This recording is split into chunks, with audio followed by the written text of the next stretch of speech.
সবচেয়ে উপভোগ্য বাচ্চায়ন। আবহাওয়ার ক্রম পরিবর্তন আমাদের মানসিক জগতেও পরিবর্তন আনে। গ্রীষ্মের দাবদাহের পর আষাঢ়ের আগমন কখনো উচ্ছ্বাস, কখনো বিরহ, কখনো প্রগাঢ় শান্তি আনে। বিশ্ব উষ্ণায়নের যুগে অগ্নিস্রোতের পর শীতল জলধারা, ধূসর আকাশ এখন প্রাণের আরাম। আমাদের অনুভূতি প্রবল কবিদের কলমে বর্ষা এসেছে স্বমহিমায়। গুটি গুটি পায়ে বর্ষা আবারও পড়া নেড়েছে। বর্ষার দিনগুলোর স্নিগ্ধতা আমাদের হৃদয়ে বইয়ে দিয়েছে আনন্দ স্রোত। তাই আজ আমাদের খেয়া তৈরি নিবেদন, সবুজের আহ্বান, সুন্দরে অবগাহন।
তারা আমাদের প্রাণের কবিরা।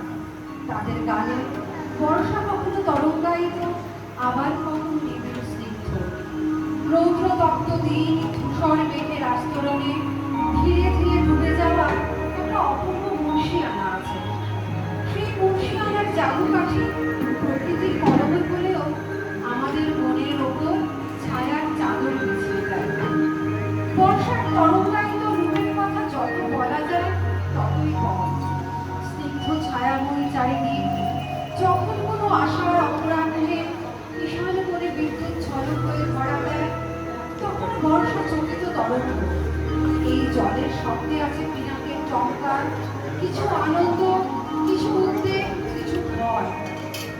সব উদ্বেগ ভয় অগ্নি স্রোতে ভিজে যায় যখন রসের ধারায়, তখন আমরা শীতল হয়ে সামনে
চলাচলের আশা দৌড়িতে, আর বর্ষায় উজ্জীবিত চলাচক্র প্রবলভাবে ডাকে তার সাথে আনন্দের সবুজ পাত্তরা নৌকায় পাড়ি দিতে।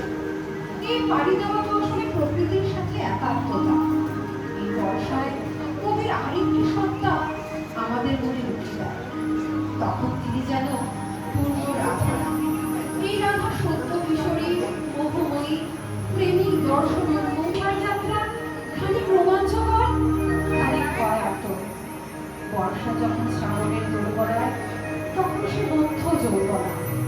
আমাদের মেঘমন্ডিত সকাল, জলোচ্ছ্বাসময় অপরাহ্ন জুড়ে তখন কেবল মন কেমনের আনাগোনা।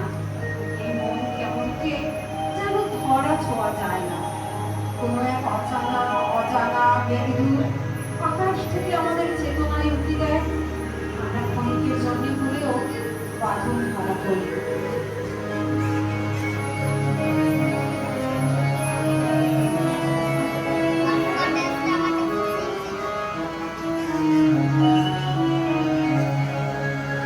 Oh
রহিয়া গেল মনে সে কথা আজই যেমন বলা যায়।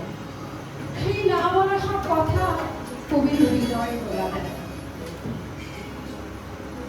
চির সবুজ প্রেমের প্রতি রাইকিশোরী যখন আনন্দ তুলনায় তোলেন তার প্রেমাস্পদের সাথে, তখন শ্রাবণ রাতের মেঘ ছড়তে গিয়েও থমকে দাঁড়ায়।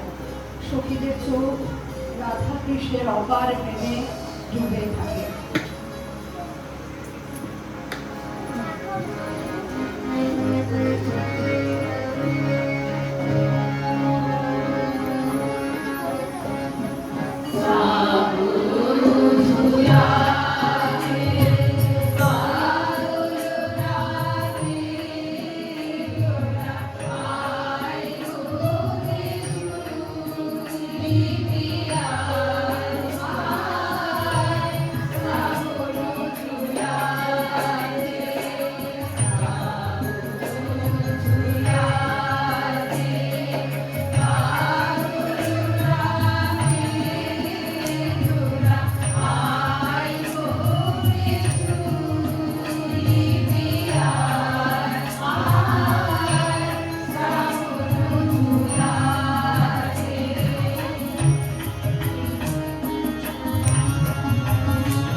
চামচি কুমার। সে স্বচ্ছ দোয়া ছাগলের আকাশ দিয়ে ওঠে মোহময়ী চন্দ্রমা, যেন অবগুণ্ঠনে ঢাকা কোন রহস্যময়।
কে তুমি